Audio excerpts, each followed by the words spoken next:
ஒரு சாதாரண middle class பையனோட கல்யாணத்துல பிரபல இயக்குனர்கள், துணை முதலமைச்சர், அவரோட மனைவி, அமைச்சர்னு ஒரு பெரிய பட்டாளமே இருக்காங்க. தம்பி ஆகாஷ் பாஸ்கரன் தானே சினிமா துறையில இருக்கிறதா சொன்னாங்க. அப்போ திரை பிரபலங்களுக்கும் தம்பி ரத்தீஷ்க்கும் என்ன சம்பந்தம்? ரத்தீஷ் உதயநிதி நேரடி தொடர்பா, ரத்தீஷ் ஆகாஷ் தொடர்பால வந்த தொடர்பா, இல்ல அன்பில் மகேஷ் மூலமா உதயநிதி கூட ரத்தீஷ்க்கு தொடர்பா? இப்படி பல விடை தெரியாத இடியாப்ப சிக்கல் கேள்விகள் அன்பு தம்பிகள் தொடர்புல இருக்கு.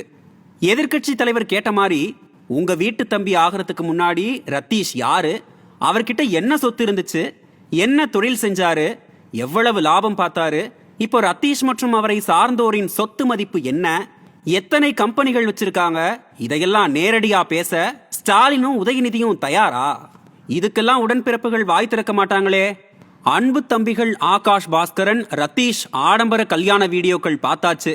இன்னும் ஒரு தம்பி இருக்காரு, விக்ரம் ஜூஜு. அவர் கல்யாண வீடியோல இன்னும் எத்தனை பேர் சிக்கிறாங்கன்னு தெரியல.